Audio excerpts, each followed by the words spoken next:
This Week in Startups is brought to you by Braintree. If you're a business owner, eventually you'll face chargebacks. To learn more about how Braintree can help you resolve chargebacks, visit braintreepayments.com/twist. And Walker Corporate Law, a boutique law firm specializing in the representation of entrepreneurs. Visit them at walkercorporatelaw.com. Thanks to Jay Martin for his iTunes review where he said Twist is the best podcast for startup news out there. Leave your review on iTunes and be featured on the show. All right, everybody, welcome back to This Week in Startups. I'm your host, Jason Calacanis. You can follow me on Twitter and Instagram at Jason. And if you want to do me a favor, if you like the show, if you enjoy the program, there's really two things you can do to help. Number one, go ahead and retweet and thank the sponsors. That's always great. The partners love to hear from you. And number two, go ahead and write a really great 5-star review on iTunes if you love the show. If you don't like the show, how are you in minute 50? Are you hate watching this or something? It does happen. If you do hate the show, please email Jackie at launch.co, or my executive producer, and tell her, and she'll sugarcoat it. And there's one other ask. People should that? Register to vote. Go to vote.org. Go to vote.org, register to vote. Who's going to... okay, I'm going to save politics for the third part. We're going to go, Matt. We're going to talk about eSports. Well, I want to talk about Alpha and eSports. These two things. We have to hit on these things. It is literally the pinnacle of your patriotic duty to this nation to register to vote. You have to. And unfortunately, the gutting of the Voting Rights Amendment has made it harder and harder. Yeah. Particularly for young people or people, What's this voting app that Sam Altman made? So that's Vote Please. That's great. I mean, it's... what does it do? It just tells you how to vote? Yeah, a lot of... There are a few apps out there. Cuban even developed one that scans your... it only works in a few states, but it scans your... driver's license and helps you, pre-populates a form for voting registration. But okay. I mean, the idea, I don't know how many people know this, but states are left to determine their own voting regulations. Oh my God. So their own sign-up forms, their own processes, et cetera. And this has been manipulated a lot by Republican governors and legislators. And I know I'm offending half your audience. I take pride in that.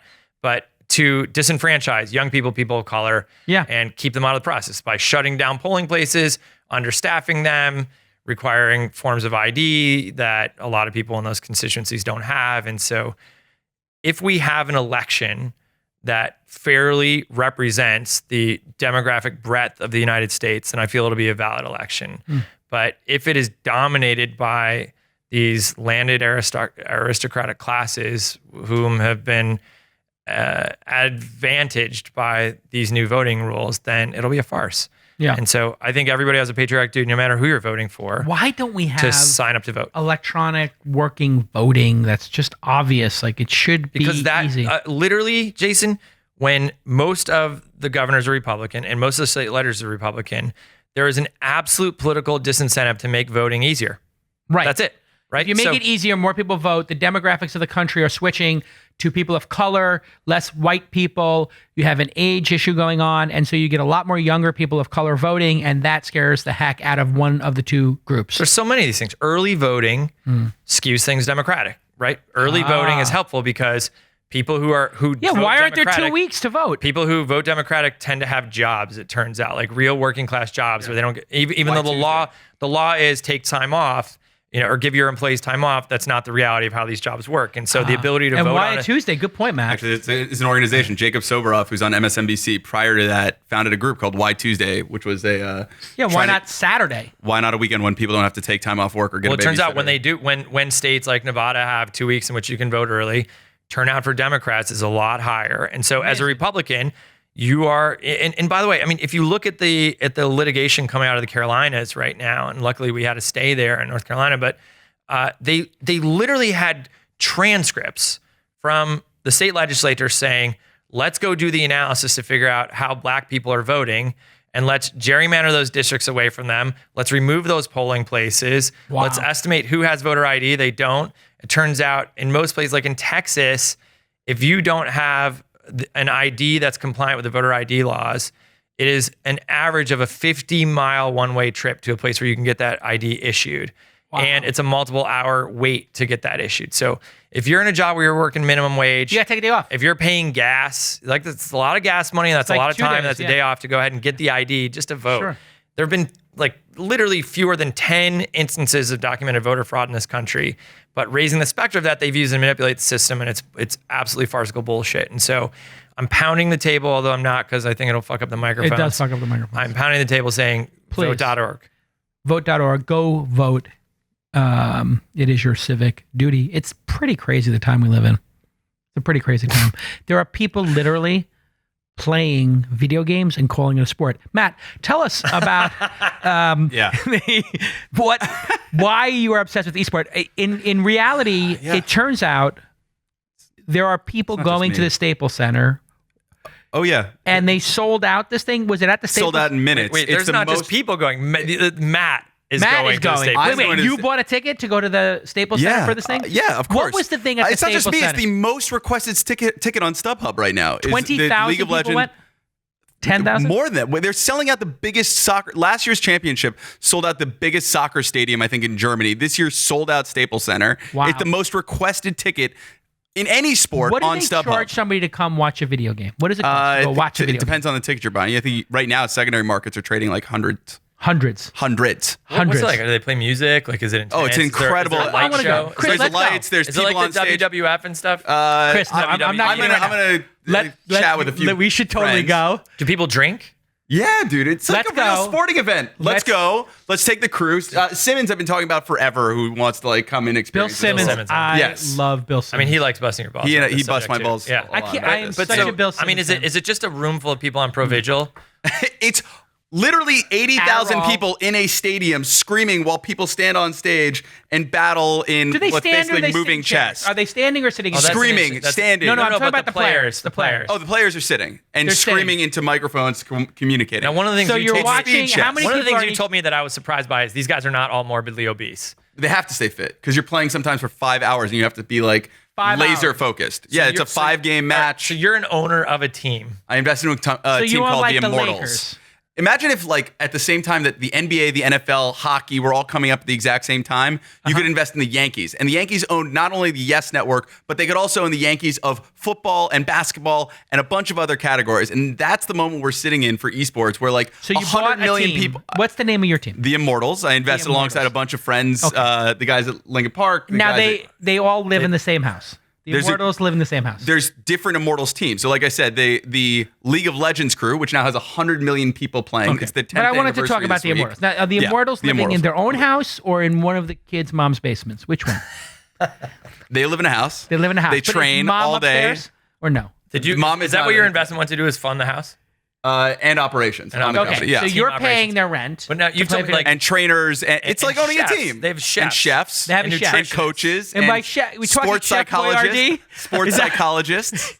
The sports psychologist? Is that like a guidance counselor? So you have a guidance counselor from high school. This is good. You guys are both going to eat your words. So I have complete faith. How much this of is a the money bigger that sport. Chris has made has paid you have you put into the sports team? Because I know he's not letting you put good amount. lowercase capital's money. We in it. put into two companies that are powering. I the sports understand that, and I ecosystem. understand the picks On the and team, shovel. it's a personal It's investment. a personal. Are these How kids, much? Are these kids indentured servants? Like, are They're they allowed not. to leave? They are. Is the house locked at all They are. times? They are paid extraordinarily well. How many people are on the Immortals? How many? There are teams? I want to understand. 5 starters. There's 5 starters, two okay. subs, Two subs. a coach. Got it. Yeah. Do they wear jerseys? They do. They're actually incredible merch. The branding's great. I So feel they like we wake might up- need to go watch one of these. I think we need to go to the That's house. what we're gonna have to do. Oh, we're gonna bring the whole crew. What's the average age of the audience? The average age is actually split pretty equally, male female. It's sub 25. So there are women at this, Yeah, not just moms dropping off, but actual women in the There are- events, there not are. chaperones. yeah. It's actually that the center out is like 25. Okay. but it's a lot of like So the Immortals wake up and the coach says, "Hey, everybody out of bed." they train. They go over strategies all day long. They of practice the game, right? got it. Yes. Whiteboards. Do they have like You a know, play? this is an international thing. You like Okay, the but do they have international like sport. they have like a playbook? Are they like red, blue, red, blue? Imagine 44, you have Nebraska. a soccer team and Exactly. they're constantly calling out in real time in the fastest sort of mechanic you could possibly imagine plays and scenarios and gaming it out. And it's like high intensity action, like, and if you know the game, anybody on the planet, like, instead of having to have like a field and a crew to get like a football game going, you can just log in and play. And that's why 100 million people each month Is it authentic? are playing Is it real this. or is it scripted? No, So because I think there's an opportunity there for you and I The to start the WWF. scripted Yeah, we one. might have the script. The WWF of No, esports. I think it's like the Silicon Valley HBO Is show. Mean Gene Okerlund still alive? I'm not Because sure. it would be amazing to get Rowdy see what I do Roddy on the potatoes. Piper See what I would do have with- been yeah. amazing. You know what? This is actually what's funny is like this crew like underestimates this marketplace. No, Leroy You Jenkins. underestimate Leroy. how big and how rabid the fan base No, is. it is. There are 10. How much money is being spent in over this 10 million ecosystem? people every day playing League of Legends. Or There's every 100 million a month. a month playing League of Legends. So if Snapchat's got 150 All right, well, here's a million serious daily. How much is 5 guys and 2 subs? They're living in a house. How much do they make per year? And then how much? I don't How wanna much give did they? All right. I don't want to give this. It's like six. They're making 6 figures. Let's talk about the it. biggest guys. The biggest guy, Dude, but- Faker is the most famous in in Asia. He's making tens of. Like, I imagine now 10 million. But I plus. mean, like, how much? Dude, how much action are they getting? How much? What are the girls? No, I haven't saying? asked. I haven't asked. I haven't asked whether it's. All right, Is have that you really imagine- why they're Have doing you it? asked ever whether- seen a female in the house? Go to a game and Not- watch them high five and the reaction from fans. Not only this, but like every time they stream themselves, there's 500,000 people Well, no, we watching got it. It's watching their streams. Matt, we get it. It's just It's like a watching Kobe convenient Bryant way to bust your play balls. pickup ball. It's just a convenient way to bust your balls. Now, Until Yeah. it makes me some money, it's How just going to be much- incessant ball busting. what are the prizes? And how many tournaments a year do they play in? The Immortals. There's How a many- season. It's spring and summer split. Okay. They play 9 games every weekend at a stadium here in Santa Monica. They have like all those teams play. Is the stadium? Is that the stadium with the Quiznos on the side of it? Is this, do they go in there? But There's a mid-season international, and then there's a championship. And in LA this year, you're both coming now. There's no excuse. I'm definitely coming. You're both coming. We're definitely gonna the be whole lit. crew At is coming. At Starbucks Stadium, and we're gonna get. At We're lucky Staples enough Center. to find 2 Live tables from next the to each Coffee other. Bean on Lincoln and 14th. We're gonna The go Immortals backstage. We're gonna versus- do the whole thing. And you're gonna, Backstage. We're gonna do the whole thing. You're gonna see the extent. There must be experience. groupies like top to bottom back Crazy, there. crazy. Just wait till you experience Okay, it. so we're going And to before you Staples talk Center, Chairman's Club. We're gonna our swerve on. Absolutely, Yeah. for sure. Now, how I love this space. So, how much money? What are the purses like when they win? Is what I'm sort of getting at. The biggest one is Dota right now. I think it's like 25 million for the prize for the championships. And What? what's first place? What? I think it's half of that. I know the exact number. Somebody So will, if you somebody win will the correct us in the Dota tweets. championship, Dota, What yeah. is Dota? Dota's Dota's a game? Agents. Yeah, it's a game. It's like one of the 10 big Okay, sports. so I'm good at I'm good at assessing the talent of an entrepreneur and figuring out whether they've got the stuff. Can you do that with some of these esports athletes? And I'll use the air quotes athletes, but Yeah, not just can me. you? It's Like, but you can look at a guy or a gal and figure out like they've got the stuff. Yeah, the I people can who tell. are- Do you look at like how supple their fingers are, or do you? Yeah, what is it? imagine if you had like real metrics on how fast they are moving in the game. You could analyze Do they every run move. It's like running a 40. Like, do you have a combine Yeah, you can workout see for you these can guys? see how Like, fast they're let's moving see, in the like, game. Thumb, pinky, thumb. There's pinky, thumb, analytics pinky. on this stuff in a way that you could never have analytics. Just wait until VR Could is here Jason too for do this stuff. though? This is what I want to know. Not a like, chance. In a Tim chance. Ferriss like life hacking way. Not a chance. Yeah, if I Could life Jason hack, dedicate what, is himself to be 45 a years great old too old? gamer? Yeah. What's the oldest guy? 22 is like usually the age. That Was it you- really one of these things like where like as we age get out? older, we're in our Your 40s. reflexes- So, like no, we it's can't not that we you can't hear age those. out. It's that you physically cannot play the game. So we That's what can't age like out hear means, high yeah. frequencies. So like does that disqualify us too? What? You know, well we're old and we don't Yeah. hear the highest frequencies it's anymore. less that frequency the and more kids do. motor skill. Like you literally can't play as fast as these people have to play. Wow. It's a sport. Well, we also don't know how to swipe either. Yeah, It turns out. it's So a fair point. Hey, everybody, I want to talk to all my startups about something called chargebacks. You know what this is. If you're running an e-commerce company, it's just horrible. It's a disaster. When you get chargebacks, that's when the customer asks to reverse the transaction. It's really hard. It's depressing, right? You may have billed them the wrong amount, or they're dissatisfied with the purchase or unable to resolve it through customer support. It's death as a startup. You don't want chargebacks. And so it can harm your reputation, obviously, and your bottom line. Here's some tips to prevent chargebacks. Number one, make sure your site has very clear product descriptions, visible and refundable and reasonable refund policy. You have to have that reasonable refund policy. And you want to have a prominent contact there so customers can get support. If they get support, they may not charge back, right? You can get a save. Everybody wants to get that save. So make sure you have a reasonable refund policy and a prominent contact form, email, whatever you use. And even after the customer disputes the charges, you're going to want to be able to prove that you as a merchant are not at fault. So they're going to dispute. There may be a real reason. You know, sometimes there's people who abuse the system a little bit. You want to have proof that you're not at fault. So Braintree is here to help. Braintree is a payments platform that can help with the issue of chargebacks. There is a dispute dashboard that notifies you of pending chargebacks, and it advises you which docs to upload to challenge them to get the matter resolved. So you want to use Braintree, and you can find out more at braintreepayments.com/twist. braintreepayments.com/twist. You want to get in there and you want to figure out how to resolve these chargebacks and save your reputation and in some cases save a customer. You know, a lot of times when you lose a customer or you have a challenge, if you solve that challenge, like I just had one of the companies I use often, I was in a customer support discussion with them and they were being persnickety about solving my problem. And I just wrote them back and I was like, you know what? I don't care if you solve my problem or not, but I just want to let you know there's a lot of competition for what you're providing, and I'll probably just go with another service provider because I didn't really feel appreciated. They immediately wrote me back, and they offered me to solve my problem. So customers are empowered now, and you have to be empowered. You got to use braintreepayments.com/twist, and you want to save those relationships if you can. Okay, thanks, Braintree. Let's get back to this amazing program. All right, let's talk about this other idea you guys had, which I found quite brilliant. By the way, all credit. It's Matt's idea. It's not mine. All right. So this next idea, Matt, is even better than the investing in an esports Just team. wait. You put tens of thousands of dollars of your own money into the esports team? What's the range of investment? Tens of thousands. You put tens of thousands? Yeah. All right. Tens of thousands of dollars. Yeah. Into an esports team. Yeah. After the fund, and what do you it's do? one of my largest investments.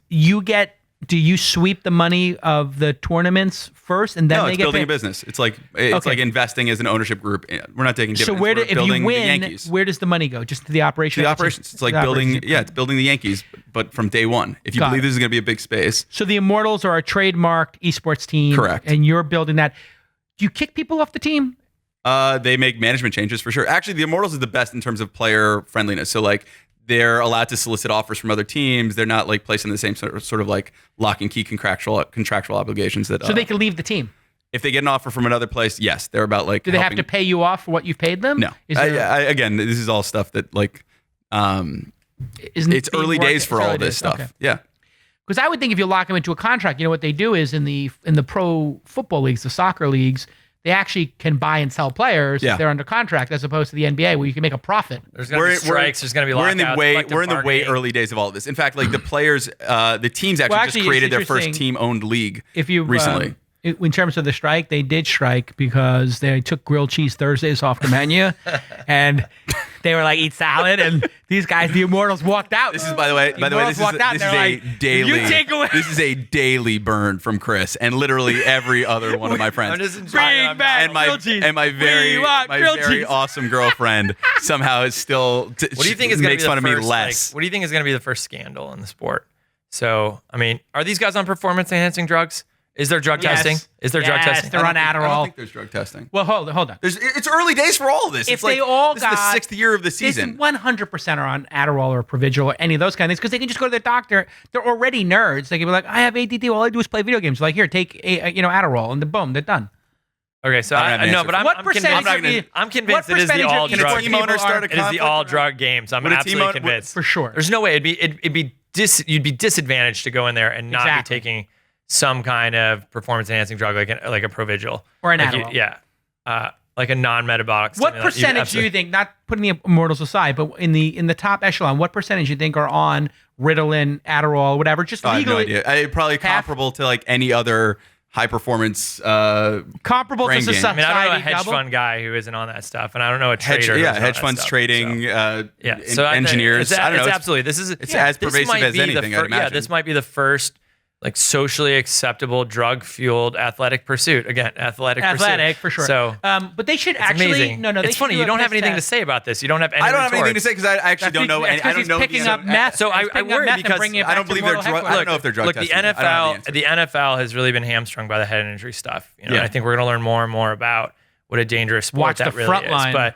But I wonder if we're gonna find out that in esports that these kids have been damaging their long-term health and sacrificing their futures. Why are you singling out esports? Single out every... because each of those other sports has taken steps in their contracts, to regulate the health of players and make sure that... Should Silicon Valley do the same? Should Wall Street do the same?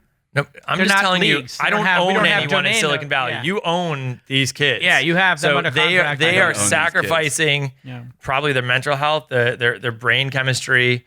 If in fact doing this. Long term, just for your short term enrichment. I worry about that. I appreciate that. I appreciate your concern, and I'm going to look be at. interesting You if know they what? You're made them right. do a piss I'm going to test look and into said, it. These players I don't are wanna know what I would non-enhanced. Find in your piss test. This is not the. If they did a piss test where they said, Sounds like a dare. yeah. okay, we'll be back in 45 minutes when the piss test comes in. God. No, actually, by the way, you can go to Rite Aid. I threw a party like this once without telling everybody. You can go to Rite Aid and buy home This is gonna drug get weird. tests for everything. Really? They've got them all for parents who catch their kids and they're freaked out. You can go to Rite Aid and you can literally buy all the drug Okay, tests. yeah, And no, so, people have to do this. so back when I lived in San Francisco, I just bought a ton of these things. And as people came over to the party, I was like, right now, piss in that cup and let's figure out what you got. Chris, are you testing your blood right now for anything? Do you test your blood regularly? I do anything? for Zika. For Zika. Yeah, I just want to know whether my brain. No, there's no Zika blood test at home. You're not. There's no blood test you do regularly? Oh, no, Yeah, I actually, absolutely no. did. I said, yeah. Incorrect. I saw Elizabeth Holmes last week, and she told me she actually had cured Zika, and Nice. she'll be on the program next Good to week. Elizabeth Holmes. We're fine. Let me just take a quick moment to tell all the startups listening that Scott Walker is an amazing attorney. I know because a lot of my incubator companies and investments use Scott Walker, and we just had a discussion about law firms on our discussion, our secret discussion group, and people were talking about how much they love working with Scott Walker and the Walker Corporate Law Firm. They're a boutique law firm specializing in the representation of entrepreneurs and startups, and they encourage fixed fees. They believe billable hours reward inefficiency, and they just love to tell you this is what it's going to cost. How refreshing is that as an entrepreneur to not have that sticker shock, to not have that fear of opening up the PDF from your law firm and getting that ridiculous surprise that they went 3 times over. You're not going to have that happen with the Walker Corporate Law Group because they do fixed fees, and all their lawyers have a decade or 2 of experience. No junior associates who are getting on-the-job training with your startup. They do mergers and acquisitions, licensing arrangements, terms of service, privacy policies, and they just love working with startups. The founder, Scott Ed Walker, is a total mensch and just a lover of startups. I've known him for a long time. He comes to all my events, and he's indefatigable in his support of founders. You can give him a call right now, 415-979-9998. 415 is San Francisco, 979-9998, 979-9998, or email Scott at Walker Corporate Law, Scott at WalkerCorporateLaw.com, or visit WalkerCorporateLaw.com. And you can follow Scott Ed Walker on the Twitter, at Scott Ed Walker. And everybody go ahead and thank at Scott Ed Walker on Twitter if you're a super fan, because he has been, I think he's the longest running partner of the show. So thanks again to Scott Walker for representing my companies and doing a great job at it. What the fuck is going on there, Chris, with this Elizabeth Holmes and Theranos? Did you ever consider investing in this company? No. Did you ever meet with the company or take a pitch? No, I hadn't even heard her voice until like that recent video she put out. It's just not, look, I go back to my earlier rule. I only invest in things I know I can personally help. Yeah. So we pass on tons of healthcare stuff because I cannot help you with your regulatory Okay, process. what's going on there? So- what is going on with this company? I only know what I read, and it sounds Based like on a what you complete shit read, show. It's unbelievable Yeah.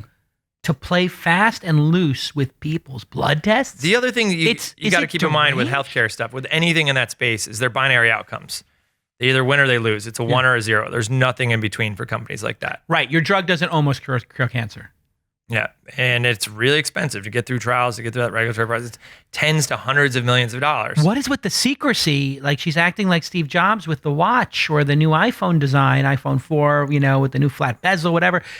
But she won't let anybody in the company even understand what's going on. Look, I don't know, and I don't know whether it's a pile on and she's being, double standard or triple standard stuff. I really don't know. Right. It's just something I don't pay a lot of attention to. Well, clearly the FDA is sanctioning Look, this people and business banning them because of their vendetta. This business is It's like- exhausting enough, and Yeah. so I try to have some focus on the things I care about. So Yeah. if there's scandal in our space with somebody we do business with, et cetera, that's fascinating to me. If I see a venture fund imploding because there was shady stuff happening, I follow the details of that. Did you see that one, the Rothenburg Ventures thing? Yeah. Now that to me was interesting because it did seem, for people who don't know, that they were alluding to like some wild spending, but they're like, he had a $2,000 a month private aviation subscription. I was like, Surfair? Yeah. It sounds like he was saving money because it's if you take a third flight, it's cheaper than taking Southwest. So that didn't seem like a big deal to me. But it did seem that he built his own VR company use the LP's money without telling them that he was building his own company. That's a big no-no, correct? Look, you're given so much rope with which to hang yourself as a venture capitalist. There is oversight, but you're not filing with the SEC. You're not making quarterly calls. You really have a lot of room, and people are placing a lot of faith in you and trusting your judgment on this stuff. And you have to take that fiduciary responsibility very seriously. Yeah, for sure. And I think it's intoxicating for some folks. And especially it's a 32-year-old. And it's easy to we see it happen in a lot of we see it happen in a lot of financial spaces, but it's very easy to forget the long-term implications for your reputation, for other people's money too. You got to be focused when it's OTP. I mean, he's investing other people's money. I got to be honest. One of the things I have made sure to not let distract me is that I'm investing other people's money. So I think that not let it distract you. I've heard other people talk about how that makes them gun shy or whatever. I could see that. Right. Sure. You're like, oh, am I going to invest in something that's really speculative? Yeah. And you just tell the LPs up front, speculative is what we do. Look, my seed check into Uber was irresponsibly large for the size of our fund. It broke the rules that the LPs had tried to impose upon me for check size. Everyone screamed at me. I was being irresponsible. I was putting too much of the fund in this one thing. Yeah, almost 10%. But I just knew it. Yeah. I just knew it. There have been deals I've lucked into. Uber, I knew it. I knew it right off the bat. I knew that team. I knew that product. I knew I could be helpful. I knew it was going to be global. I just knew it. I can't say that about Twitter. As much as I think I was ahead of the rest of the world on Twitter, I was behind Ev and ahead of the rest of the world. And that's what allowed me to amass such a big ownership stake. But with Uber, from the very first day, I knew it. And I went tonsils deep into that stock against the wishes of all my LPs. And so that was something where, I think I had to realize that the reason they put their faith in me in the first place is because I'm the guy who makes those kinds of calls. I'm Urban Dictionarying tonsils deep right now. I don't exactly know what that reference means, but let me just take a note of that. But it's from a picture I once found on Jason's phone. Yes, yes, it's a great picture. You guys do take photos. Of each other. We do take interesting photos. There are some photos out there floating. I think your Twitter bio. I think there's photos of your abs actually at one point. Yeah, there is. There is. Yeah, it's ancient history. This is a podcast. Thank God. Well, there's certainly no pictures of Mazzio's abs. Let's be clear. There's no shortage of those. Go on Snapchat, you'll find it. Listen. Lowercase Alpha. Everybody Google that right now and sign up with your mobile phone. We've tried to talk about this 3 times. I love it. We're going to get, you guys derailed us on... what is Lowercase Alpha? Lowercase Alpha. Yeah, so Lowercase Alpha is a project that we put together that solves a really hard challenge for a lot of entrepreneurs. You can go to lowercasealpha.com, put in your phone number, and every couple of weeks, we send you links to beta products with a quick description of what that beta product is. And it's generally a product that Chris and I are playing with. It doesn't have to necessarily be a lowercase investment. It can be just a founder we like or a product we're ahead of. You have thousands of people's phone numbers. Yeah. Thousands. So when you do it, do 10, 20, what percent of people actually click and install the app? But a couple thousand. We usually blow out a test flight. So the way it works is... A test flight holds 2,000 people now? About 2,000, yeah. 2,000. We almost always hit the upper limit of the test flight. For people who don't know what test flight is the suite, it's a software suite that Apple bought that allows you to test an app without putting it in the App Store. If you're a founder today and you have a new product and you have this thesis and you're like, hey, I have this, I've built this product. I don't know how to get users on it. You've probably reached out to everybody in your immediate network, your friends, your family, your parents, and maybe they've downloaded it. They're not giving you real feedback because they love you. They don't want to hurt your feelings. And then you've sort of tapped out of your immediate network. Getting real feedback before you have to launch the product. What a lot of our founders were actually doing was launching a product in New Zealand and Australia and Canada to try to get a small state and then do iteration on it and then do product testing before they went out. And often in doing that, you rip the lid off the product and everybody finds out about it and you get bad feedback and you have bad experiences. So we created a solution where founders can get immediate visceral feedback from a group, and it's half high school kids and half product hunt crew. And now what's interesting is the people who built it, I've been talking to this cat. He has a very interesting company where they SMS you a piece of vinyl every day. Yeah. These vinyl people call it pieces of vinyl. Reply yes. It's an investment that we made. Reply yes. Yeah, we've been looking. And they do graphic novels too. They do the edit and they do Origins, which is a graphic novel community. Explain why. I hate conceding that one of Mazzio's investments is doing really well. Even though you're the primary beneficiary of it. This is actually... He's like, I'm going to make money on this. There's money and competitive pride, right? And I'm willing to trade some of that off. Let me give a little bit more of the thesis here. one of the things that we have to do, and we, is a challenge for us. We're a lean firm. You're looking literally the entire firm. Yes. And so, how do we add value to companies in a way that scales beyond people? You've got a guy Jackson who sits at your kitchen table. Who sits at the kitchen table. Yeah. You gotta. We don't have office space. We're a lean firm. When I say no lean, office space. We had office space for 3 months, and literally we didn't even see the inside of it. We are lean. So how do you take what is a big brand and our access to a large audience and distribution and Chris's megaphone and my megaphone, and how do you do things for companies that help service them? We're not going to hire a marketing specialist and an HR specialist and an ops specialist and a BD team. We're not a platform. We are literally 3 people that work really hard for helping our companies. But what we can do is build products. So while everybody's out there trying to build the CAA of venture, we're focused on building products that help scale our ability to impact companies. And so Lowercase Alpha is the first of those. There are going to be others. What is the company? Tell me about this company you invested in. What's it called? Yes, please? Reply Yes. Reply Yes. So what is Reply Yes? Where are they based? Explain it. So today people are talking about bots. A year and a half ago, we made an investment with a company that does text-based commerce. So if you think about your SMS. Messaging-based commerce. Yes. You get an SMS. How many of your emails do you open, Jason? Ugh, I don't know. 10%? No. I get through half of them. Okay, you get through half. Yep.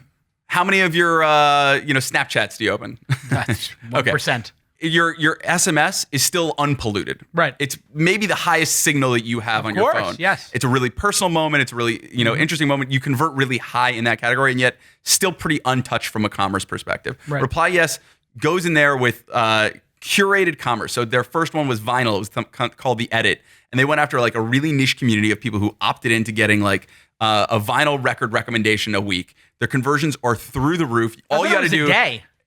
They do different sort of patterns for different people. Some people are like hyper users. They're getting literally like daily vinyl and converting at insane rates because they've opted into something that they're passionate about. So you see, oh my God, here's London Calling from The Clash. You reply and you just say the word yes, and the it comes vinyl to you. shows up. Immediately shows up in your no friction. Nothing. Literally, they've taken all of the friction. It's like it's having the best curator ever that gets more personalized over time because it's not just like a curator, it's AI and personalization against like targeting you, Jason. Oh, you like The Who, you'll also like this one, you'll also like this one.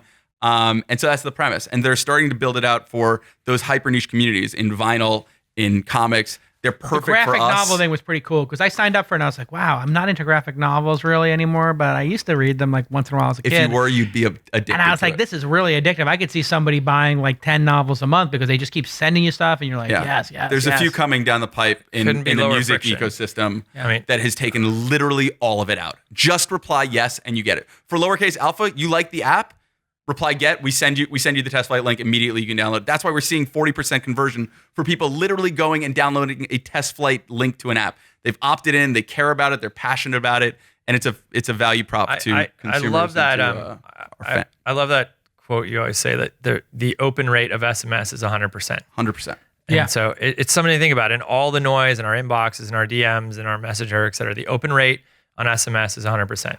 Yeah. And the conversion rates there are higher than any other platform, period. 40% to download a test flight product, to go through the process of installing a product that you know is not finished and polished because you care about it and because it's come from a source from Chris and I, and you care about like the new products we're testing. And so that's the brand. And there's no reason why we couldn't take that product to 100,000 users or to 1 million users. Right. Mm-hmm. Right now it's thousands. In the near future, is it 1 million? We're helping as a venture fund getting you your first 500,000 users. Amazing. If you all do the data that comes with that, immediate and just feedback. all the confidence that comes with, you go to launch your thing and you're like, wow, we're moving. We got something here. We got a jump start. It's great. Yeah. And by the way, when you get a few thousand people on a platform, you can tell within the next couple of weeks after that whether your shit is real or not, right? Because you can see right away how your cohort is doing. Are they sticking around? Or are they not? Quicker. Yeah. You get the truth quicker. Yeah. The other stuff that we're super excited about that's coming now with it is being able to do groups. So being able to have like a group of friends who all want to product test similar things. So if you put out a social product on there, now you could do it with your 5 friends and be instantly in there. There's another version of it where you can provide instant feedback via SMS. So like you can get right to the founder and it all falls into a Slack product. There's a bunch of things that we're doing to evolve it now that I think get really exciting. By the way, one of my favorite little facts about reply yes is that if you want to buy the thing, you can reply yes, but you can also put in hell's yes, fuck yeah, man. Like, they've definitely built in gimme, like they've definitely built in like. But that sounds silly. That sounds gimmicky. But what I care about is like the reason why most brands blow it in this space and haven't figured out how to do text commerce right is because it sounds like you're talking to a machine. Yeah. We do all of the reply yes stuff feels like you're talking to somebody who just knows the vinyl world or the origins world or the startup because they do app products really well and care about it. And so it's a conversation with Chris and I. Whenever you get that text from Lowercase Alpha, I've written that copy personally. Right. It's not a bot. They're not sending you some like weird copy and you're not opting into like spam. It's curated, it's real, and it's from us. And you get right to the founder. That's why we care about it. Hey, Chris, last year you decided to go on a TV show on ABC, Shark Tank. You did a couple episodes. It went well. You're on season. Well, I was going to do Modern Family. You were going to. Yeah. And they just couldn't figure out how to fit it. They needed a Phil Dunphy replacement. And don't get the reference, but okay. Yeah. They wanted someone to just have more of a dad bod, actually. Yeah, they were looking for more dad bod, a strong dad bod. Yeah. But you look a little thin. You lost a little weight for TV, huh? I do. You have to, man. You have to. It puts 10 The pounds camera, on, so you got to lose 10 to look the same. No, it's those shirts, man. So they custom sew those shirts to me. Oh I mean, it takes a team to get me in and out of those things. It's like packing sausage. It's like Iron Man. Yeah. The job's not all glamorous. Being the other partner at Lowercase isn't the most glamorous when you're so Chris into his shirt. They spray in extra hair. They cake the shit on my face. And they spray me into that shirt. Like that spraying hair on late night TV. And then you don't realize this, but there is a producer behind each of us, like operating our mouth. Like Absolutely. So, how has that changed life? Do you get noticed on the street like a lot more? Or we were having a drink. Somebody came up and said hi to you. That was interesting. Yeah, so, is it worth doing, or is it fucked up your privacy? Is it good for business, or the same for business?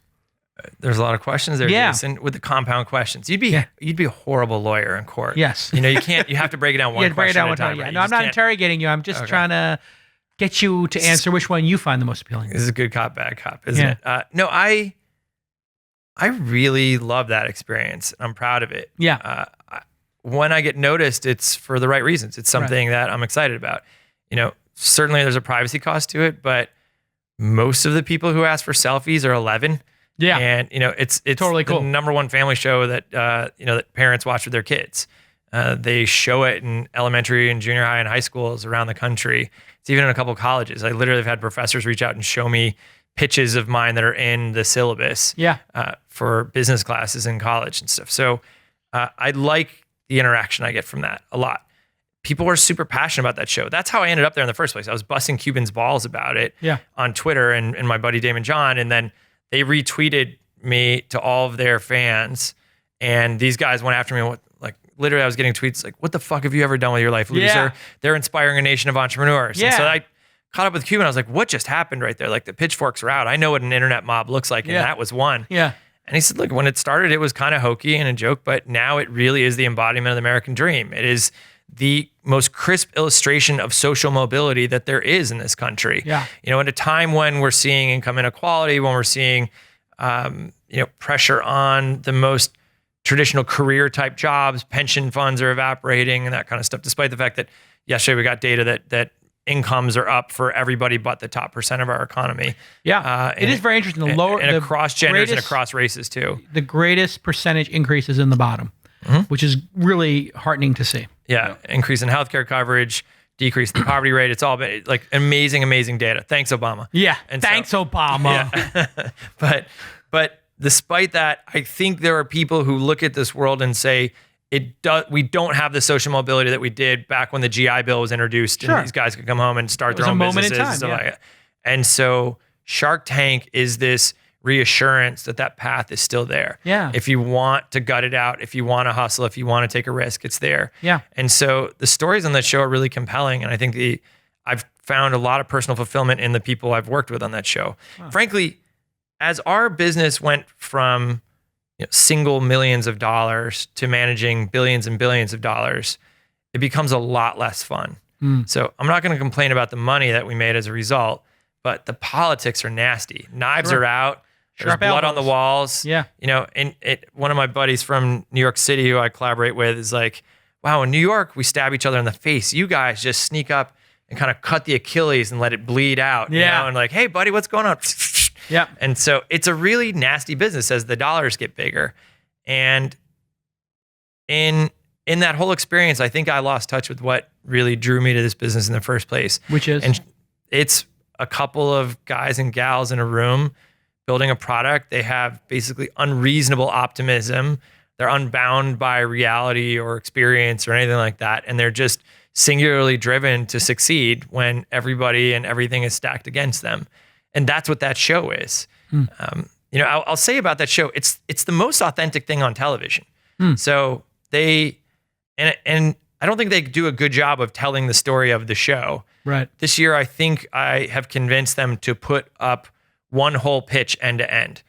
The only thing that you don't see from home is that those pitches are an hour and a half long usually. Yeah. Because we ask so many questions, way more questions than I get to ask in a regular meeting with a startup. Yeah. Certainly more questions that I Well, could you also ask get at a to demo hear day. 4 other people ask questions too. So there's literally an hour to an hour and a half of pitching that they bring down to 10 minutes of television. But even that editing process is really authentic. There's no gotcha editing. Right. They're really trying to present it in the most cohesive way to America. And that's why they have such a large audience and such a faithful audience to that show. But what's interesting is they don't tell us what to say. They don't tell us which deals to do or not do. We have no quota for deals. We're investing our own money there. No one on that show gets paid more than a few bucks more than the minimum amount of money you can be paid to be on a reality television show per union rules. Yep. It's real. We don't know anything about those startups before they walk in. If they find out we do, it's disqualified. And so we can have no prior contact with those startups. We aren't allowed to Google things about the market sector, about that startup while they're pitching. So the only information we have to go on is right there. Right. And it's real. And I mean, the news isn't real. Yeah. Reality television is the opposite of real. Yeah. And this show is real. Somehow carved out a niche of being real.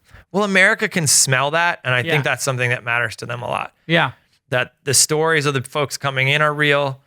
Whose money are you investing when you invest in those? Is it Lowercase or is it Chris Sacca? Well, I struck a deal with my LPs, so I didn't want to be competing against our own venture fund. Right. So what I said is, when I go on the show, I'm going to do the deals that I think are worth doing, and I'll For guarantee. Lowercase. I'll guarantee them all with my own money. But the option I get is when I come home from the show, I show those deals to Matt on behalf of the fund and say, which of these do you think are a better fit for the fund? That way, I wasn't kind of going behind the back of our investors. Right. Because So- if you invest in one of those and it becomes Uber and the firm passed, it's a lot of pressure for That'd you, be a man. lot- You got to that'd be make a sure. We've done a couple deals out of it, and I've been blown away by the success of those already. I think it's been for anybody that's trying to build audience Which awareness. one impressed you the most? The Brightwheel guys are executing What is extraordinarily well. Brightwheel, They provide software to preschools and infrastructure for preschools. So everything from do you have it on your phone actually? What it basically does is it's software. You drop your kids at preschool. Yep. So it does check-in. California has Yep. its state managed check-in, as a lot of other states. So but its core function is it allows the teacher in the preschool or kindergarten to very quickly update parents on what's going on. So instead of that weird webcam that you can never see what your kid's actually doing, a teacher can walk around the room and be like, okay, these 3 kids just went to nap. And they literally have bubbles for each of the faces, and they can be like, bang, bang, bang. Okay. And then they can walk over and say, oh, that kid pissed his pants. Let me just do a quick note to their parents, and like, oh, they ate their lunch well. Oh, aren't they being super cute? And instead of sending a picture to the entire class and all the parents of these 2 kids, it just goes to their parents. And so the parents get a feed on the other end. It's like a little Instagram feed of what their kid is up to. It's great. Everything from status, like they slept or they didn't sleep, or they were cranky today, or up through just really cute pictures and experiences. Thousands of preschools. It is working. It's not going to work. Thousands of preschools organically before they even got to Shark Tank. Yeah. So and Shark Tank Makes total sense. just puts that stuff on steroids. So the other company that's killing there is called Hatch Baby. Yeah. So What's that? Hatch, the first product, it's now an entire product suite. I'll give you a hint. There's a lot of stuff coming out very, very soon. But the original product was a hypersensitive baby scale and changing station, so that a mom could tell exactly how much milk her baby just drank. Perfect. And so you put them on before milk, you put them on after milk. and you find out exactly whether it's working or not. The number one anxiety for new moms is Eating. basically, is Did my they baby eat getting enough? enough to eat? Yeah. It's the number one anxiety. And by the way, it's not an accident. The founders of this company are a husband and wife team who used to run product and tech at Baby Center. So they know the community of moms. So the company is run by Ann Crady Weiss, who's an incredibly successful serial entrepreneur. And she is absolutely crushing it with this company because she knows that audience. It was funny when they came into Shark Tank. Most of the sharks are markedly older than I am. Cuban will push back on that, but he's an old man. And so she's pitching this product, and nobody up there was as close to the age. I have 3 kids under 5, so nobody was in the weeds with this. And I immediately knew that feeling. I immediately listened to my wife and her friends and the only things had they're worried 2 about. ounces. Like that's 6 yesterday. I don't know what's going on. And it solved a big problem. Gift like 4. Yeah, it solved a big problem. It's a medium ticket. Yeah. But it was profitable on day $199, one, $299. Yep, exactly. So Easy. there's 2 No features brainer. for that thing. And so, but there's more products coming out in the suite. That's the kind of thing that wouldn't have been on Shark Tank a few years ago. Well, the next thing is how do they sleep? So if they can do how do you just sleep? How many hours did the kids sleep? I'm not going to tip the hand. Just But stay tuned. that would be the next thing. Then, how much did they poo? So you got a poop scale? I want that for myself. Yeah, actually. absolutely. Yeah. Yeah, you want to know Do you exactly. weigh yourself before and after you poo? Thank God Well, this is a obviously, podcast. when you're in ketosis and you're obsessing about your weight, you do have the pre and post coffee poop. But then see, here's a delicate balance, Chris. You want to have no liquids, right? But you're supposed to drink liquids. Are you keto right now? I'm not in keto right now, but I did lose 15 pounds doing keto. Good for you. So Yeah.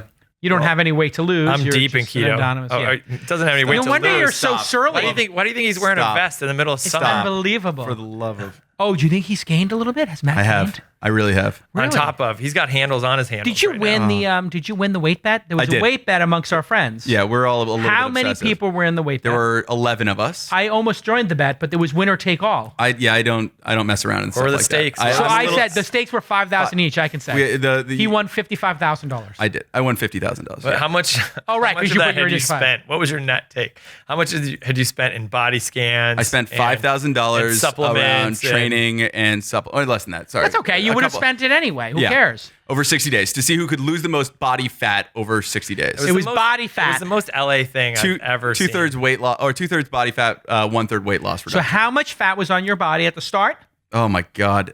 Be honest. Well, You what know did the numbers. What did you do on the first day? On the day It was before? I You binged ate- a little because I knew that I'd have to be strict, but I put on 4 pounds In a day. Haagen-Dazs. How'd you put them on? Pizza, sushi, and beer. It's the stuff that absorbs all the liquid, right? Yeah. Oh, great. Turns out it doesn't impact because we did DEXA scan, so it's actually measuring specifically body fat. I lost 17 and a half pounds of pure body fat in 60 days using ketosis. So 1,000 calorie deficit daily because of ketosis. A little bit of light. I called Tim Ferriss and I was like, "Hey, if I was going to win this, what would he do? What would I do?" He said, Amputate. "Unquestionably ketosis." And you know, Because your body melts fat on ketosis. You lose a pound a you week. lose almost explicitly fat. I got So another you lost, it was a 2-month thing? Yeah. So you lost 16 pounds. So you lost I lost a little bit more. 2 pounds of weight per week on average. But that Of was fat. Fat. That's body fat. I also how lost much- 4 or 5 extra pounds after that. So you lost I went 28 from pounds, 210 to 188, and I was 22 pounds. yes, In and it was 10 in as 2 fit months. as I've ever 11 been in my pounds life, a month. and that was when I was playing competitive sports as a kid, 3 pounds a week. something like that. Yeah. A pound every other day, basically. Every 3.5 days, I was losing a pound of body fat. Wow. That is extraordinary. Try it, ketosis. It's like No, ketosis works. So what happened, Matt? Yeah, so what happened? Then you get off that thing, you take I'm prepping for the 50,000 next and you buy. challenge. I'm prepping for the next. I mean, challenge. 50,000 He's buys a loading lot up. of cookie dough. He's fat loading. That's a lot of cookie dough. How do you think I, invest in the immortals? Exactly. So by the way, it's funny. We have a mutual friend who's a really famous actor, Right. and Brian Sacca? yeah, that's From my brother. Wolf of Yeah, Wall Street? Yeah, I didn't want to. Yeah. By the way, I like your brother more than I like you. I think your brother and I are going to He's become fascinating. better Have you friends. seen his show Wrecked? It's hilarious. No. It's the #1 comedy on cable. It Wrecked? just got picked up for It's another amazing. season. Oh my God, I Yeah. have to watch it. really- Your it's- brother is hilarious, by the way. He's I thought you were a he's funny star- bastard. He's like literally the star of the show. I didn't 5 realize times funnier than you. it. Absolutely. Well, funnier that's what he than- does for a living. I right? know, but I was kind of like, wow, Chris and I are become like really good friends. I'm kind of like, I kind of feel like Brian's kind of an upgrade. It really is. He I've doesn't like- dealt with that my whole life. There's like, he's like the version of you without the bitterness. He's just Gary all Vee rubbed positive. in my face last night that there are gifts of my brother and Giphy and none of me. Like that was one of Yeah, Gary's that's huge. ridiculous. Yeah. Okay, so but Brian is hilarious. Got it. Wrecked, by the way. Wrecked. I'm gonna totally watch it. You know, like It's like when TNT a or family something? member TBS? of yours, it's TBS. When a family member of yours gets their first big acting break, you just assume it's going to be like a Cialis commercial or something like that, Right. You know, and you're like, Not Wolf of Wall Street I'm with Leo. happy for you, dude. Yeah. And so he was a YouTube star, and he'd quit going on auditions, and instead was like producing and directing stuff. When Scorsese's casting director called him up and is like, I've had my eye on you for years. I finally got the right part. So his first feature film is literally Wolf of Wall Street with Scorsese. So great. And then after that, he's Love like, that okay, film. I'm going to go back to producing and directing. And then they call up and they cast him for this rec show that TBS put all its weight behind. And they were showing it kind of in the middle of the NBA finals and stuff like that. But And he's one of the leads. He didn't even tell us. He's like one of the 2-3 guys who run the whole show. Oh my God. He's just unbelievable. He moved to Puerto Rico for 3 months to film this thing because it's lost with a bunch of fuck ups. Oh, right. He was telling me about this. Yeah. I didn't realize it was on TV. It's basically lost with a bunch of idiots get on an island and have to survive a plane crash. Yeah, but they're all degenerates. And love it. But it's so great. I say this because, brother or not, it is sincerely hilarious and edgy and fucked up. Yeah. And I just was so proud because I was ready. It's your brother. You're like loyal to the end. I was ready to just pitch the show like lipstick on the pig because I just assumed like but it's actually solid. Whatever. Solid. It's not an accident. It's a number 1 comedy on cable. Well, listen, people don't know, but you had a birthday party and we roasted you. And I just thought, and your wife asked me to be the roast master, which I did this weekend for Chamath. So now it's becoming a thing where I roast master. Well, I'm the roast master. Look, it's not an accident. Your skills at busting balls are unbelievable. But then I'm like, okay, I got this. I got enough information on Chris to make this a good time for everybody except for Chris. Night. And we didn't tape it. I made everybody stack the phones. One of the best pictures I ever have is of like 30 phones stacked on top of each other on the center Literally, of the table. I collected so the phones. There could be no recording. You guys, I'm not starting the roast until every phone is on that stack because it was career-ending material. It was 10 years worth of material for me. Career-ending material. But by the way, like any roast, I wasn't the only target of it. Everybody got hammered. People savaged each other. Oh, Tim Ferriss you got pretty savaged. I got savaged. Of course, I deserve to get savaged. The roast master. The roast master has to get savaged. You got burned pretty hard. I thought I was really busting your brother Brian's balls so concisely and great. I was like, oh, yes, you may know him as the 7th lead and the blah, blah. I'm just like railing on him. And he got up there. He just demolished me. I know he didn't prepare it. Yeah. Because he was like, I'm going to focus on Chris. But then, while I'm demolishing him, he's just literally ding, ding, ding, ding, ding. And he just killed me. The guy is pure talent, man. When we were kids growing up, my mom she was a professor at a university. And on Saturdays and Sundays, she would check out the one VHS camera they had for the whole university, bring it home, and he and I would make movies. He was the talent, and I held the camera. And it's amazing to see. We knew that about him in his earliest days. He went on to NYU Tisch, and talent rises to the top. He's killing it right now. Kid's smart, man. I'm having a startup called Tala, Tala, on the program. Yes. Awesome. Soon. You guys can't shut up about it. Yeah. Give us a preview. What is Tala? Did you do the event? Why don't you do it? I did the investment, and it's the only board seat I'm on right now. Okay. So you said this is the thing. This is the big one. You said this is the one you're most proud of, or something. Some big. All of those things. Okay. What is Tala? Why are you so jazzed up on this startup? Well, let me set it up as a few years ago, I was at TED in Long Beach, and they were having dinner with a speaker night. So that's your opportunity to rub elbows with the fanciest people from This stage. is the pre-dinner Google that only 100 people can come to? No, it was like the main dinner for everybody. Oh, okay. So thousands of people there, and you kind of rush to get to the table of the person you most admire. Got it. So there's a speaker there named Dan Ariely, wrote Predictably Irrational, one of my favorite books. He's a behavioral economist, genius guy. And I go to get to his table, and it's not only already full, but everyone is already laughing at this guy holding court, and I have the most incredible FOMO ever. And I'm like, shit, this is my guy, and I missed it. So I'm looking around the room, overflow. And all the other tables of speakers whose names I recognize are full. And I look in the corner, and there's this flag. It says Shivani Siroya, and there's this small woman sitting there, and I'm like, well, I would be a total asshole if I didn't go up and introduce myself and sit down. Right? Yeah. In the spirit of TED and togetherness, etc. Sure. So togetherness and a ticket. Yeah. I literally walk up and the I'm most like, egalitarian event in the world. well, she was actually a TED fellow there for free. Oh, that's cool. On scholarship, actually paid to be there. Yeah. But I walk up and I'm like, hey, I'm Chris. What's your name? Shivani. Shivani, what do you do? And she starts telling me what she's doing. And 2.5 hours later, I hadn't eaten a bite of the food that had come and gone. Yeah. I hadn't said hi to the interesting people like Diego Rodriguez from IDEO who are sitting around me. I was just so entranced by what she was actually talking about. And as the dinner broke up, I didn't get her contact information. I panicked. I went to Chris Anderson, who runs TED, and was like, you got to give me this gal's email address. She did. That night I went home and I woke up my wife and was like, I got to tell you about this gal. She's from India. She's doing this thing. It's amazing, blah, blah, blah, blah. And so I got a meeting with her. I sat down. She was here in Santa Monica, and she'd built this thing herself. She'd bootstrapped it. There was a point at which Tala.co. Yeah. Tala.co. There was a time, as we were going through it, and I'll explain what the product does, but I said, hey, her background was she was an econometrist who had worked both at Citibank and M&A, but she'd also worked for the United Nations. Economestress. Yeah. So is that the female version of economist? Yeah. No, she was like a statistician plus an economist. So I never heard this term. Economestress. So an incredibly data-driven person in a theory-driven world, right? And so it's like applied statistics to the reality of how our economy and how you and I live and spend our money and save our money and that kind of stuff.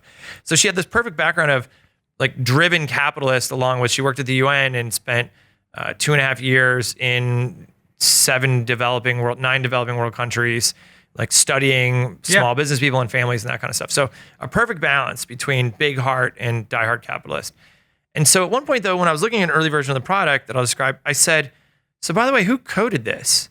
And she said, well, I did. And I looked back down at her resume and I'm like, well, you're not a computer scientist. She's like, I taught myself. Come on, Chris, it's not that hard. And I was like, OMG, this is one of the dreamiest founders I've ever met. Big neon sign goes, fund me above her head. So what Shivani and her team do is they have a client that an app that you download to your phone in the developing world, and it instantly determines how creditworthy you are and makes you a mobile money loan on the spot.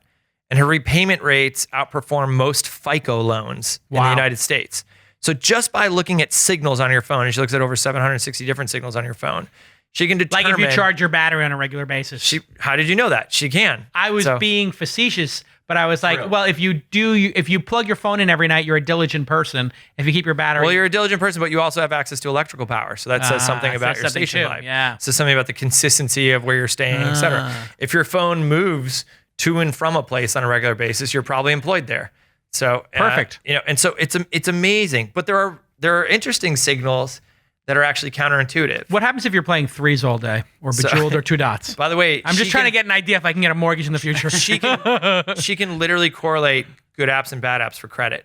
So she can tell if you have these apps, you're more creditworthy. If you have these apps, you're less creditworthy. That is so effing brilliant. So, well, what it's doing, your phone is you. Is it's single-handedly creating a middle class in Kenya, because now all of these people who are traditionally unbanked and didn't have access to the banking system either because they didn't have permanent jobs or permanent credit ratings or permanent addresses, now have this incredibly reliable measure of their trustworthiness and now have access to capital to grow their small business, to fund education, to attend a funeral for a relative on the other side of the country. It's fascinating what's happening now. And so does she look at the news as a signal? Like if I read the news, am I more, and if I read certain news sites, am I more creditworthy? As long as you're not reading launch, everything's a signal. But some of the signals are counterintuitive. That's what I'm thinking. She starts every board meeting with borrower A, borrower B.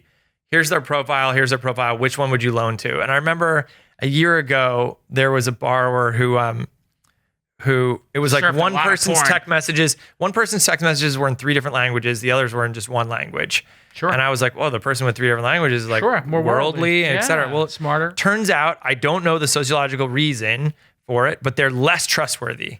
Wow. They are less likely to pay back the loan. Yeah. If they speak 3 different languages than the person who speaks one language. So it may be. Who knows? It may be they're slick, It may be like their worldly exposure has turned them onto the idea that loan default isn't the end of the world. Who knows? But the idea is this company has now been operating for a few years with incredible success.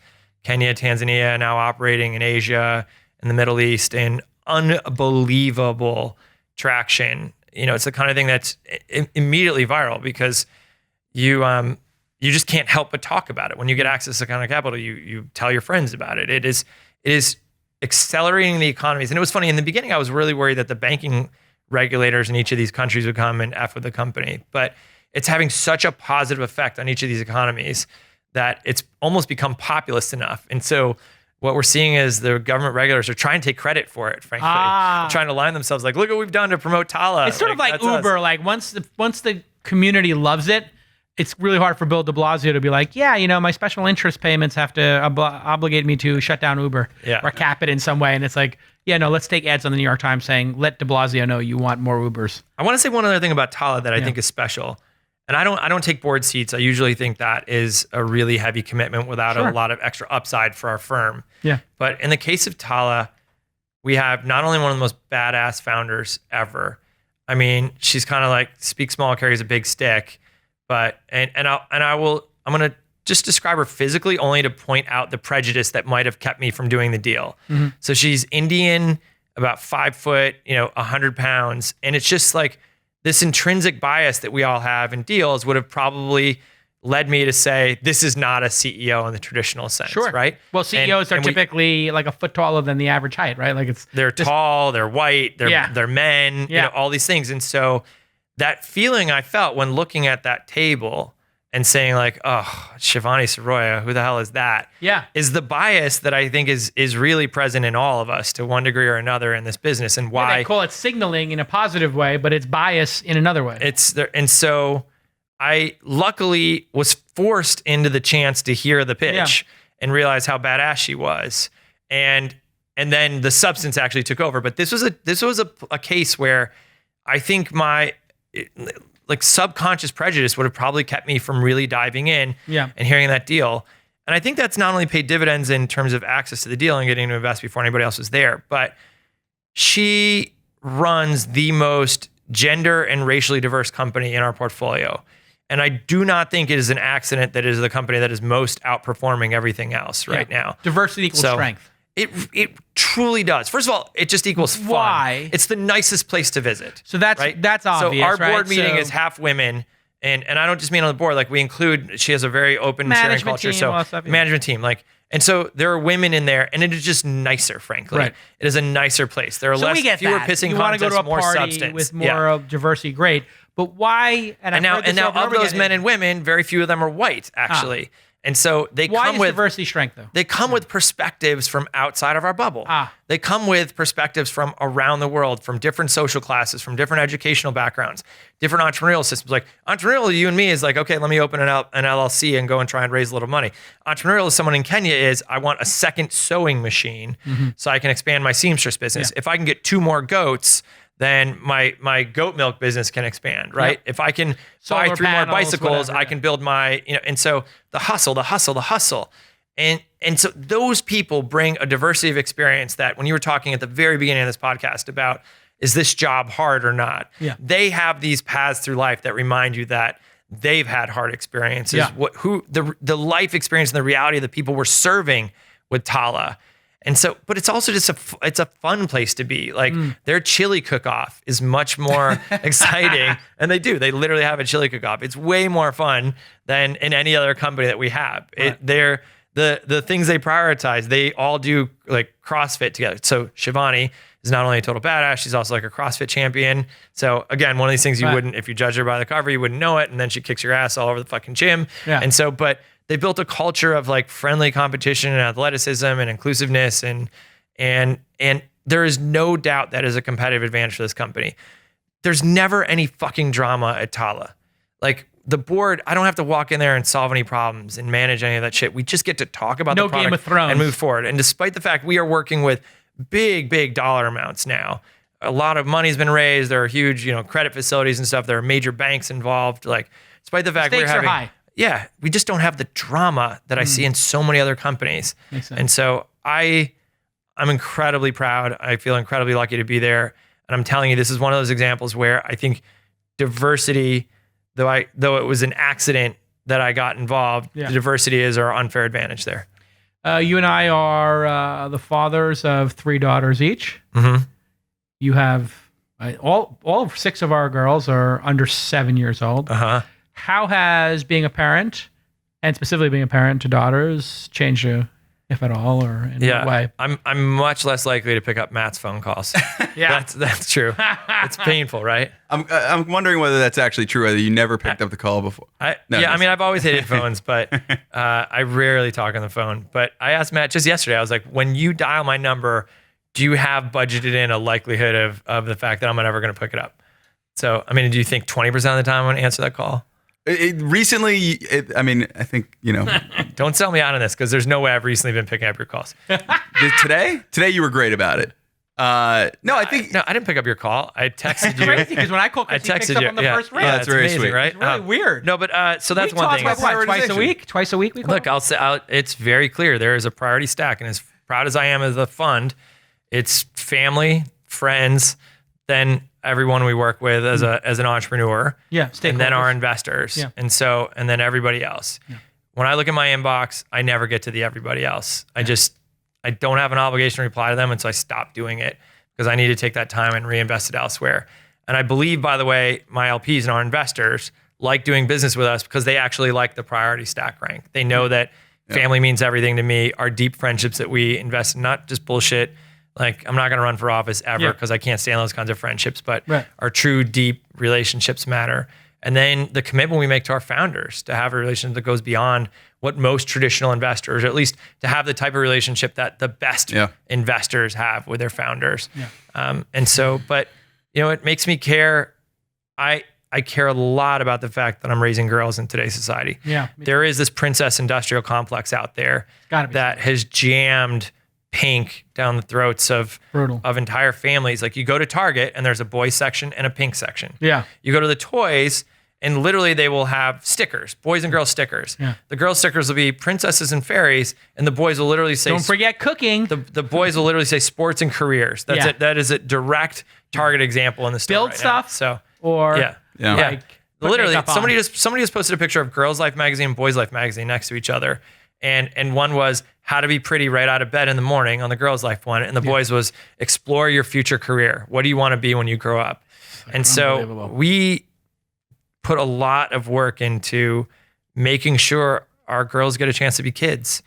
And I think that process alone has highlighted for me the inequity in our business, that it's not accidental. And it's not for lack of trying that we don't have more women in our business and that we don't have more women leading companies. It's not just, for a long time, it's easy to dismiss, well, fewer women want to go into computer science, or, fewer women code. It's not that. Like, we now know that's bullshit. The data are clear that women excel in those classes. Women want to take those classes. They have higher representation in those classes. But it turns out things happen in elementary school and in junior high that discourage them from taking those paths. And, they get pushed into drama class while kids get pushed into tinkering class and maker class. And so I think we play a lot of defense to try and give our girls the space to be themselves. We have a bunch of clothes in a drawer and we let them pick out their clothes. And guess what?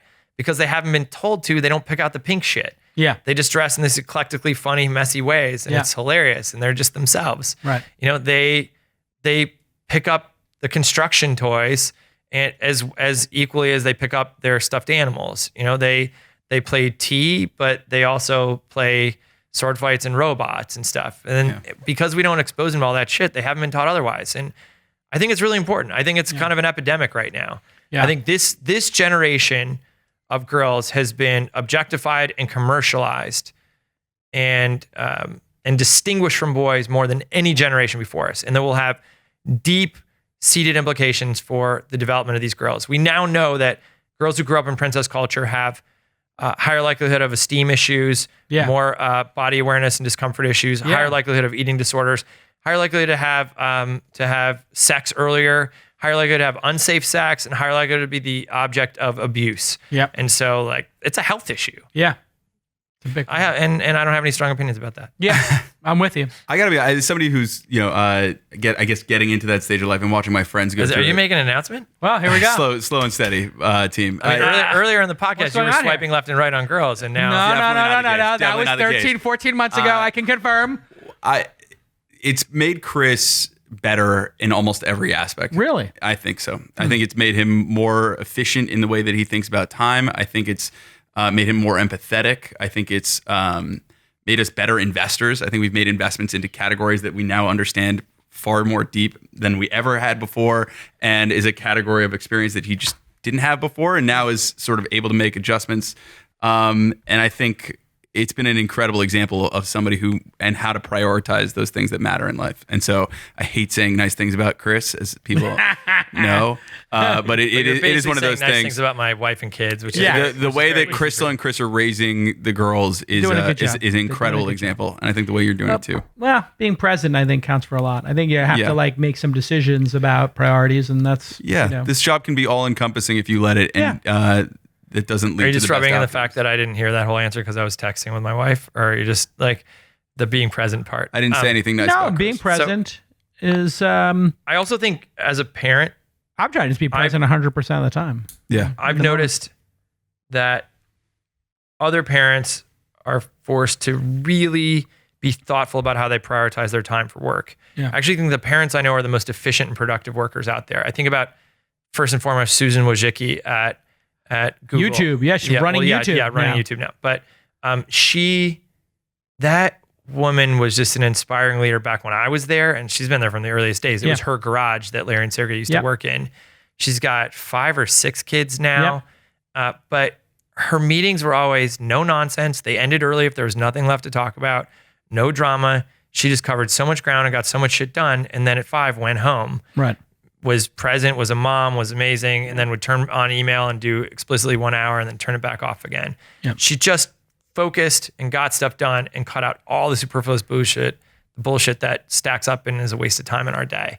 Yeah. And I think I see that among the very successful business people, parents that I see. Yeah. When I've had kids before you and I had kids, and I'd watch him leave Twitter and get stuff done. And I remember some of the younger guys criticizing for him that. And I was just like, but you don't understand.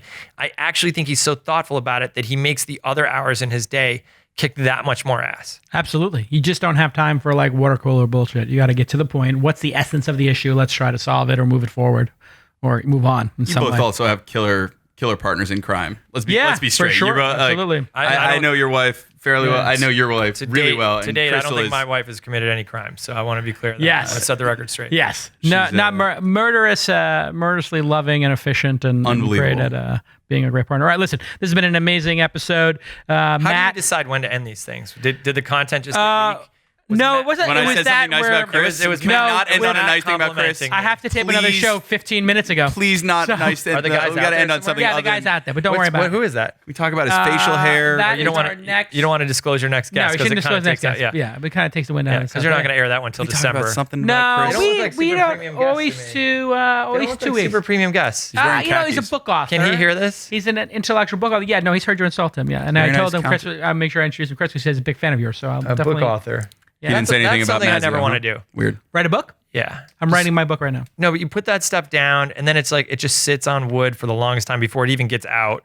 By the time it publishes, you kind of want to make it better and change some of those stories. Your life has evolved. It's a and then, by the unique way, then medium. once it's out there, you have to go out and tell the same stories over and over again. That is true, too. For months or years. But- And just hawk this thing that doesn't actually get you rich. It gets a publisher rich. It's not about money. I find the reason I'm attracted to it right now, and I haven't done it for a long time, is that nobody is writing about what I'm writing about in my book. And So why don't you just get Have on you a revealed it podcast yet? and tell everybody? well, I have for 7 years, but I think that crystallizing it and forcing myself to put it into 25 chapters is going to inspire a whole nother group of people to consider investing like we do. I Wow. know. Look, you're going to have a cult following. They all do. Like everyone we know has written a book. Ferris, Gary Vee, whatever. Yeah. These guys, they all have these cult followings. Like I look at the other sharks like Cuban and Kevin O'Leary and Damon. Like it's amazing the engagement they get from that stuff.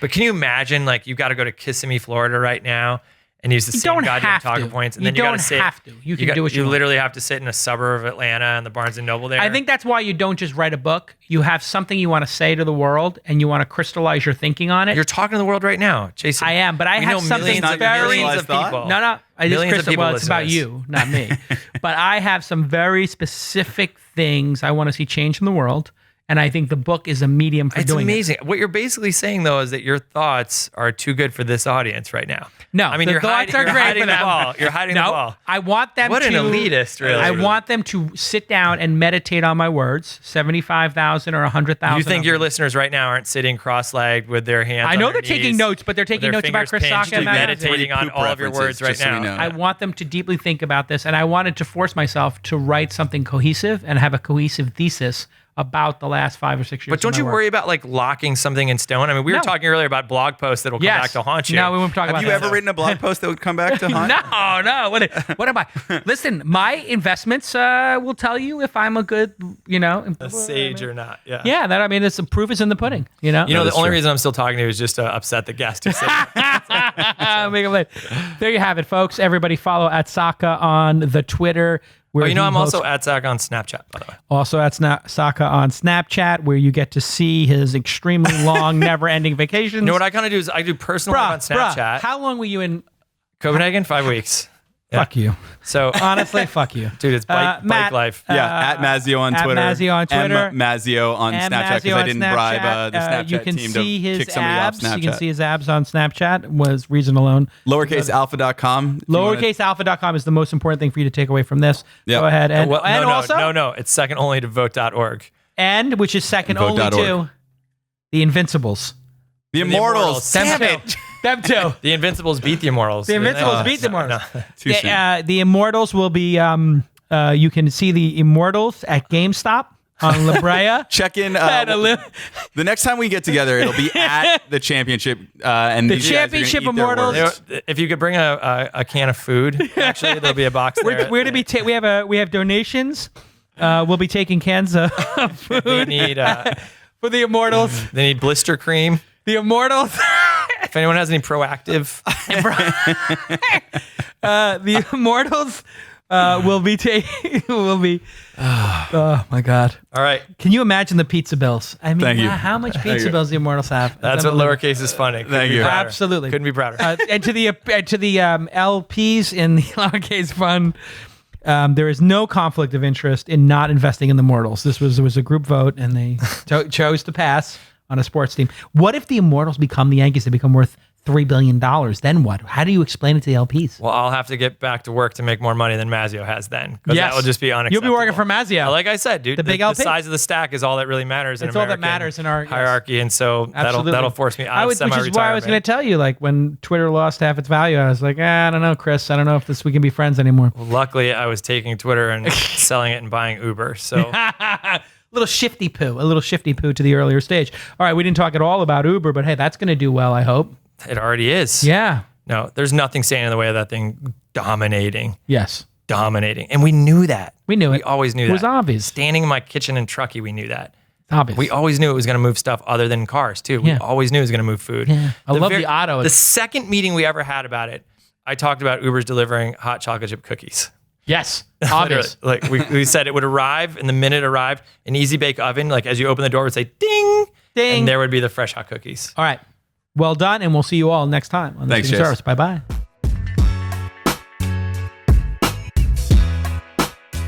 Thanks to Jay Martin for his iTunes review where he said Twist is the best podcast for startup news out there.